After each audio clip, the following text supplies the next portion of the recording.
The following is a non-profit horror story narration. The story narrated with full permission and cooperation is written and owned by the author, who is credited in the subject line and in the description down below, along with a link to the original story. This video may contain some material such as violence, creepiness, jump scares, adult language, and suggested content which may not be suitable for some viewers. Please support the official release, and viewer discretion is advised.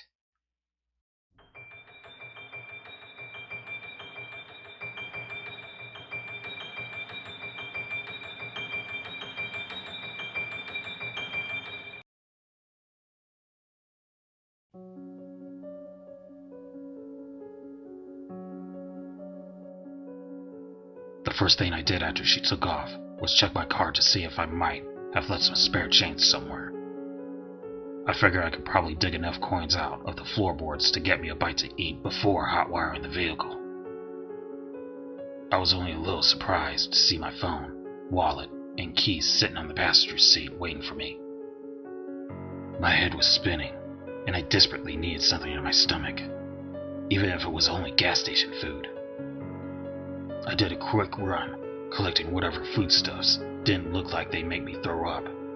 A bag of trail mix, some chips, a stick of jerky, and a Gatorade, and brought them to the counter where the cashier, Jack, was typing something on a laptop.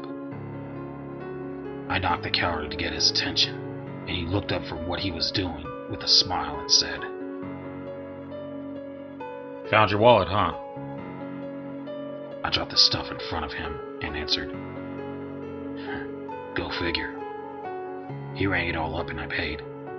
Then he went back to his computer. I didn't feel like waiting any longer, so I opened the chips right there, and then had a small heart attack when hundreds of tiny spiders poured out of the opening in the bag.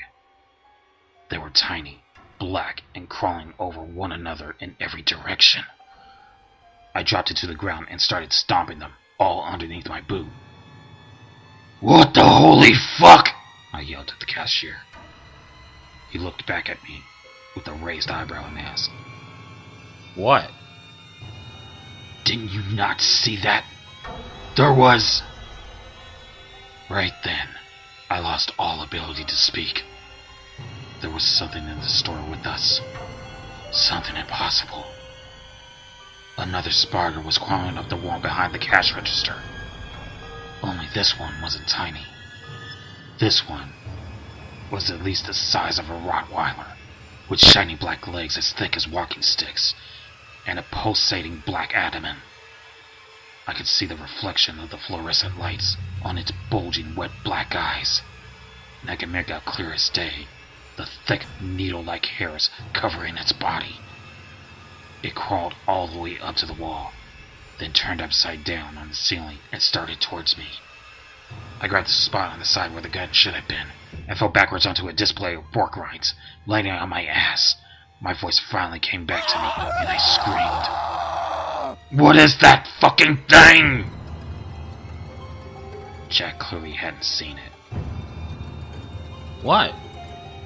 It was crawling, slowly but steadily, on the ceiling overhead. I waited quietly for it to move past me, never looking away, and only after it had crawled all the way to the other side of the store, I whispered, Did you see that? Jack followed my eyes up to the ceiling, then looked back at me and said, What? Is it a giant spider? Yes. What the fuck? No. The spider stayed at a constant speed and crawled back down the wall on the other side of the store near the coolers, but I lost sight of it behind a row of groceries. I jumped to my feet and took a few steps to the side, trying to find where the thing had gone. But it wasn't there anymore. I looked back at Jack, who was not reacting to the situation the way I would have expected, or really, at all. What do you mean? No! I whispered, screamed. He sighed deeply and yelled out, Marlboro! Come here for a second. Who are you talking to? He stretched casually and closed his laptop. Then he looked at me in the eyes and said, Yeah, it's the pain meds they gave me. I had to stop taking them because they were making me see spiders. What? I know, right? The weirdest side effect ever. But apparently it's a thing. Brand-specific hallucinations. Spiders everywhere. On my clothes, in the shower, in my toothpaste. I decided that the pain wasn't as bad as the spiders in my cereal. Wait, you drugged me? I didn't. The door to the storage closet opened, and the clerk from earlier, the one that had painted my nails, came out drinking a beer. You rang? He asked. The cashier answered. Did you get this guy my old pain meds? Oh, most definitely. He answered. I grounded up like 4 and put him in his water bottle. My heartbeat was finally starting to come back down to normal. The adrenaline spike slowly being replaced by pure, undiluted rage. I tried to hold it together and asked, as calmly as I possibly could, Why would you do that? He smiled and shrugged and said, Just trying to help. I rubbed my eyes and took a deep breath. If he had been a little closer, I probably would have slugged him. Thankfully, I managed to keep my cool. This is so fucked. Hey man, are you alright?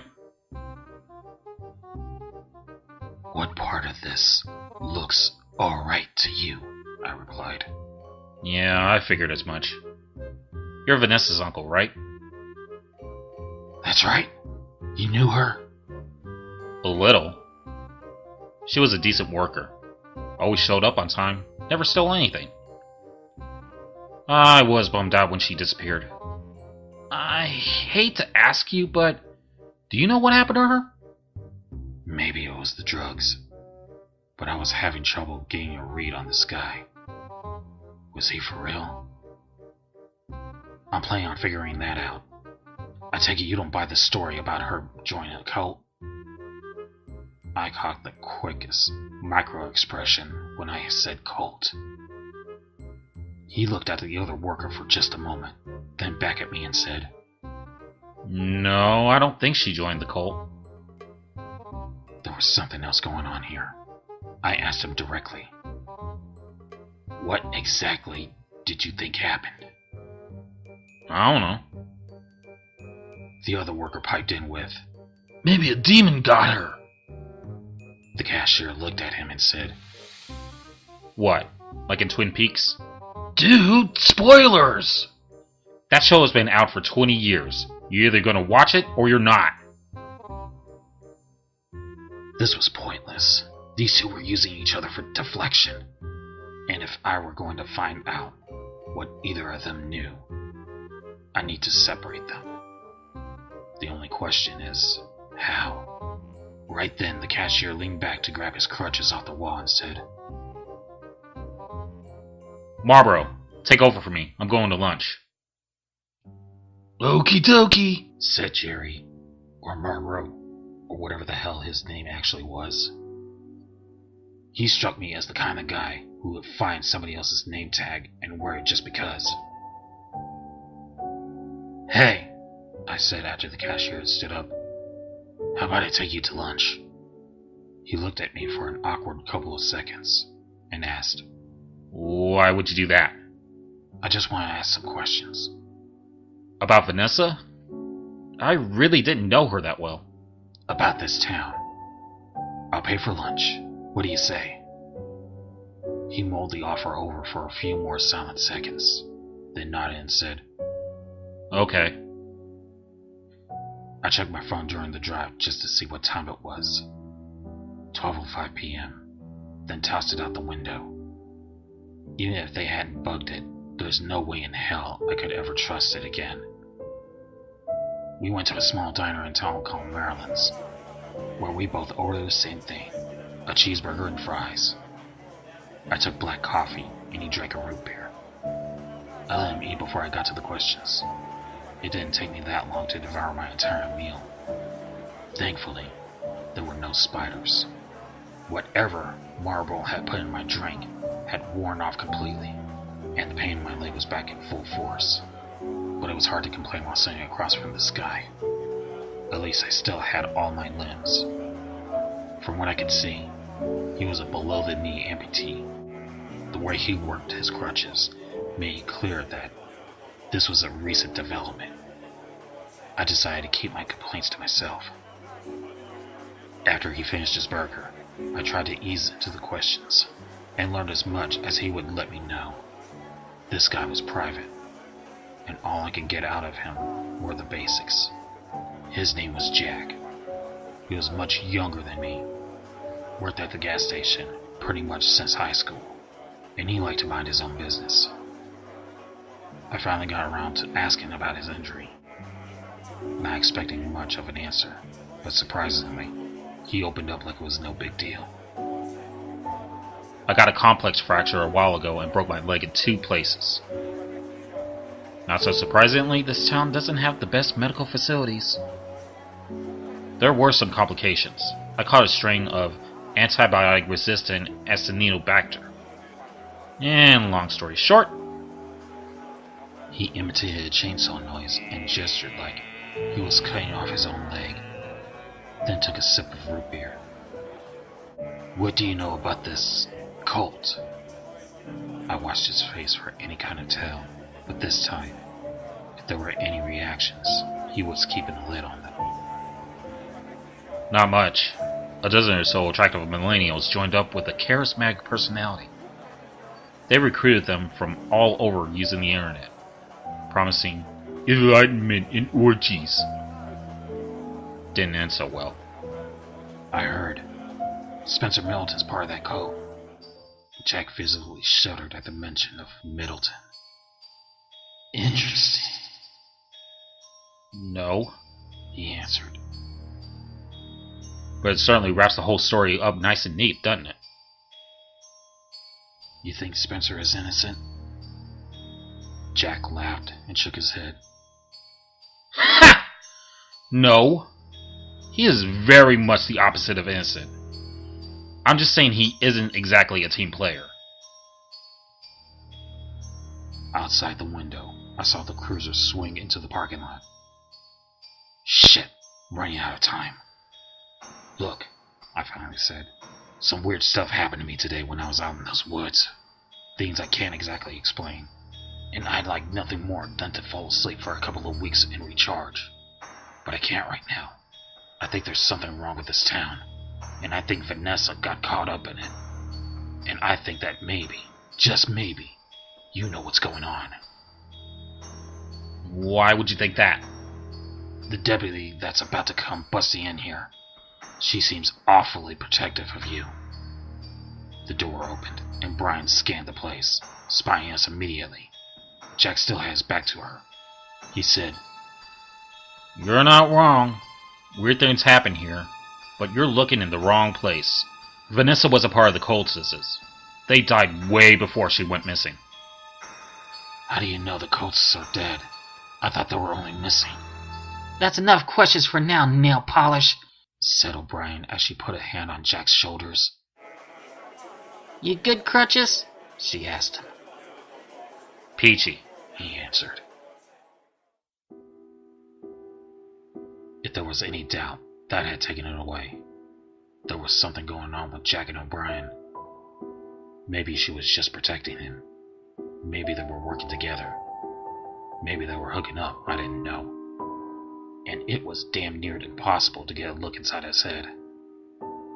But the one thing I took away from that interaction was this. I believed him. He knew more about the cult than he was letting on, and Vanessa wasn't part of it. So that put me close to square one. I had a meeting with Roger in 7 hours, and time to burn.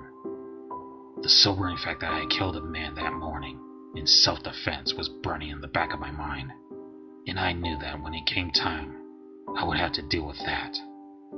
But this was not that time. This was the time to play through the pain. There will be a chance of a nervous breakdown later, after I find Vanessa, or her killer.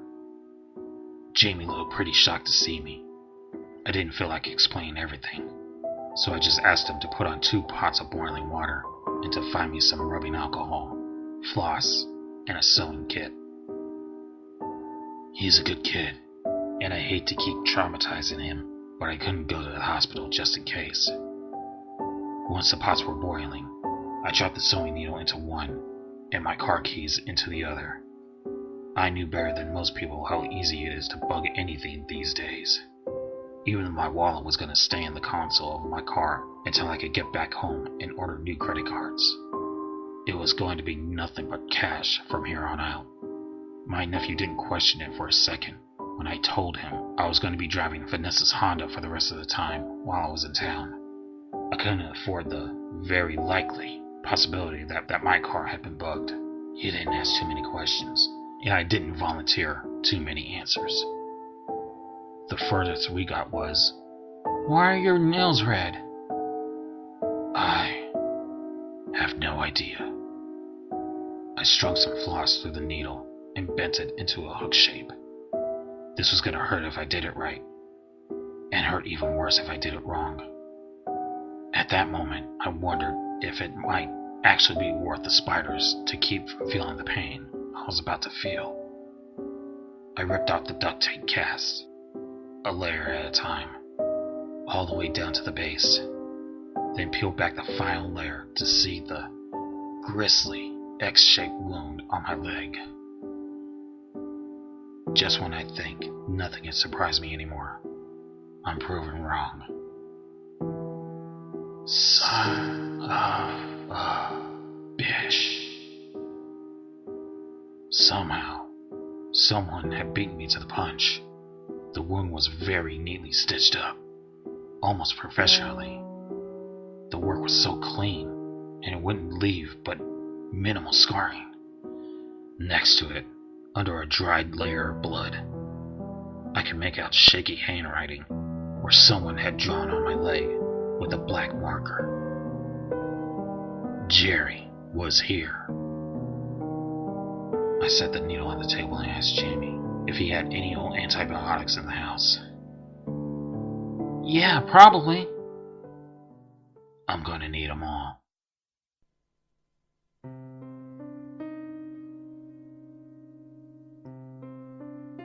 It's amazing the difference a shower and clean clothes can make. I popped a handful of painkillers, over-the-counter type, and took apart one of Donnie's old speakers to get to the magnet. I'm not saying I think Marlboro stitched a tracker or a listening device inside my leg wound, because that would be crazy. I'm just saying I ran a few passes of the extra strong matting over the stitches, just to be safe. Next, I went into Vanessa's room and stood for a silent moment, taking it in and trying to find the balance between respecting her privacy and tearing the place apart for clues. There was still plenty of time before my meeting, but right then I was kicking myself for all the time I wasted by getting shit-faced when there were still answers out there to be found. I did a quick mental recap to see where I stood. Facts. This town had a weird secret. Someone powerful enough to make a flip truck and 3 dead bodies disappear in a span of a couple of hours was screwing with me. Someone knew how to imitate my brother, luring me into a bizarre trap in the woods. But why? The sheriff's department was only pretending to look into Vanessa's disappearance. The cult was just a cover story. Was Vanessa even involved in any of this? I was swimming through questions without any answers when I heard Jamie say, "Hey, Uncle Eric." I snapped out of my daze and turned to see Jamie standing in the doorway. "Yeah, kiddo?" "You have a visitor."